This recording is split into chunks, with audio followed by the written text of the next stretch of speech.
दोस्तों, आज की इस वीडियो में हम बात करेंगे कि भारत का संविधान टाइम टू टाइम महिलाओं की रक्षा और उन पर होने वाले अत्याचार को रोकने के लिए कौन कौन से कानून बनाता रहा है और उनमें क्या क्या बदलाव होते जाते हैं, ताकि समाज में महिलाओं का शोषण ना हो सके और साथ ही उनको पुरुषों के कंधे से कंधा मिलाकर आगे बढ़ते रहने की अपॉर्चुनिटी मिलती रहे।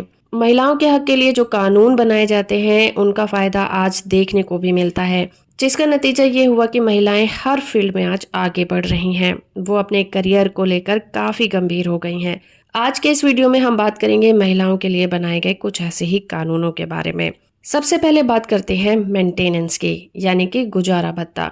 मैरिज के बाद अगर किसी भी कारण से हस्बैंड और वाइफ साथ नहीं रहते तो वाइफ को सीआरपीसी के सेक्शन 125 के तहत गुजारा भत्ता यानी कि मेंटेनेंस पाने का अधिकार है। वो घरेलू हिंसा के तहत जाकर भी अपने गुजारे भत्ते की डिमांड कर सकती है। इसके अलावा अगर उनकी मैरिज डिसॉल्व हो जाती है, तलाक हो जाता है, तब भी वो हिंदू मैरिज एक्ट के सेक्शन 24 के अंदर मुआवजा पाने की हकदार मानी गई है, जो कि हस्बैंड की आर्थिक हालत को देखते हुए ही तय की जाती है। दूसरा कानून है मायके की प्रॉपर्टी में अधिकार, यानी कि पिता की प्रॉपर्टी में हक। हमारा संविधान महिलाओं को उनके पिता की प्रॉपर्टी में हक पाने का अधिकार देता है। वैसे तो किसी भी प्रॉपर्टी का बंटवारा उनकी वसीयत के अनुसार किया जाता है, पर अगर कोई व्यक्ति बिना वसीयत बनाए ही डेथ कर जाता है तो ऐसे में उसकी बेटी का भी उस प्रॉपर्टी में उतना ही हक बन जाता है जितना कि उसके भाई और माँ का होगा, और ये हक उसकी शादी होने के बाद भी बरकरार रहता है। अपने पति की प्रॉपर्टी में हक। वैसे तो मैरिज के बाद महिला का पूरा हक होता है अपने पति की प्रॉपर्टी पर अगर विवादों के चलते पति पत्नी का साथ रहना मुश्किल हो जाता है तो पत्नी अपने पति की प्रॉपर्टी और उसकी इनकम में अपना अधिकार मांग सकती है। अगर पति की मौत हो जाती है और उसने वसीयत की है तो उसके मुताबिक या वसीयत ना होने की कंडीशन में उसका और उसके बच्चों का अपने पति की प्रॉपर्टी पर पूरा अधिकार माना गया है। अपनी कमाई हुई प्रॉपर्टी पर हक। अपनी कमाई हुई प्रॉपर्टी पर हक यानी कि सेल्फ एक्वायर्ड प्रॉपर्टी। किसी भी महिला को इस अधिकार से वंचित नहीं किया जा सकता कि जिस प्रॉपर्टी को उसने खुद कमाया है या फिर उसके नाम से खरीदी गई है या पैतृक है या किसी वसीयत के जरिए से उसे प्राप्त हुई है, वो उस प्रॉपर्टी की मालकिन मानी जाती है। वो चाहे तो उसे किसी भी तरह से यूज कर सकती है या किसी को भी दे सकती है। किसी भी व्यक्ति को यह अधिकार नहीं है कि उस महिला पर रोक लगाए। अगला अधिकार है पुलिस से जुड़े अधिकार। किसी भी महिला को सूर्यास्त के बाद और सूर्यास्त के पहले गिरफ्तार नहीं किया जा सकता और किसी भी महिला को महिला पुलिसकर्मी के द्वारा ही गिरफ्तार किया जा सकता है, और गिरफ्तार करते वक्त उसे गिरफ्तार होने के कारण बताना भी जरूरी होगा। गिरफ्तार करने के बाद उसे जमानत से रिलेटेड जानकारी दी जानी चाहिए और साथ में गिरफ्तारी के तुरंत बाद उसके करीबी लोगों को उसकी जानकारी देना जरूरी होगा, और महिला की तलाशी भी एक महिला पुलिसकर्मी ही ले सकती है। अगला अधिकार है घरेलू हिंसा के खिलाफ अधिकार। किसी भी महिला के साथ अगर उसका पति या उसके घर वाले या रिश्तेदार किसी भी तरह से उसके साथ बुरा बर्ताव करते हैं या उसके अधिकारों से उसे वंचित करते हैं तो वो इसके खिलाफ डोमेस्टिक वायलेंस की शिकायत दर्ज करा सकती है और अपने अधिकारों की मांग कर सकती है। महिला कर्मचारियों के स्पेशल राइट। अगर महिला किसी फैक्ट्री में काम करती है तो उसके लिए अलग से चेंजिंग रूम होने चाहिए।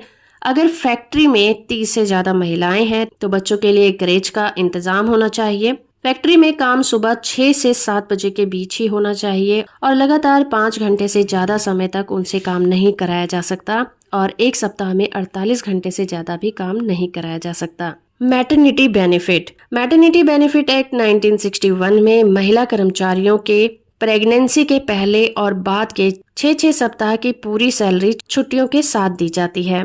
प्रेगनेंसी के लास्ट मंथ में महिला कर्मचारी से भारी काम भी नहीं कराया जा सकता। अगला कानून है समान काम के लिए समान वेतन पाने का। समान वेतन अधिनियम 1976 के एक ही तरीके के काम के लिए समान वेतन देने का प्रोविजन किया गया है। अगर कोई महिला अपने साथ काम करने वाले पुरुष जैसा ही काम करती है तो उसे पुरुष से कम वेतन नहीं दिया जा सकता। महिला और पुरुष की नौकरियों में भर्ती या फिर सेवा भर्ती में कोई भी भेदभाव नहीं किया जा सकता। यौन उत्पीड़न पर रोकथाम। कार्यस्थल पर महिलाओं का शोषण या फिर यौन उत्पीड़न को रोकने के लिए महिला यौन उत्पीड़न रोकथाम, निषेध और निवारण कानून भी बनाया गया। इसके अंतर्गत किसी भी महिला को कार्यस्थल पर उसके साथ किसी भी तरह की अब्यूजिव लैंग्वेज का इस्तेमाल नहीं किया जाएगा। अश्लील पिक्चर्स या मूवी दिखाना, पीछा करना, गलत नियत से उसे टच करना, उसके कैरेक्टर पर उंगली उठाना इत्यादि, ये सारी बातें आती हैं। अगर इनमें से कुछ भी उसके साथ होता है तो वो अपने इस अधिकार का इस्तेमाल करते हुए उस पुरुष के खिलाफ शिकायत को दर्ज कर सकती है। अगला कानून है दहेज निवारक कानून। दहेज निवारक कानून 1961 में पारित किया गया और इस कानून के अंतर्गत किसी भी महिला को उसके ससुराल में दहेज लाने के लिए मजबूर नहीं किया जा सकता। इस कानून के तहत दहेज लेना और देना दोनों ही अपराध माने गए हैं, जिसके लिए सजा का भी प्रोविजन किया गया है। कन्या भ्रूण हत्या के खिलाफ अधिकार। अजन्मे बच्चे का मौलिक अधिकार है कि वो जन्म ले। नई चिकित्सा प्रणाली या भ्रूण हत्या द्वारा उसका जीवन का अंत नहीं किया जा सकता।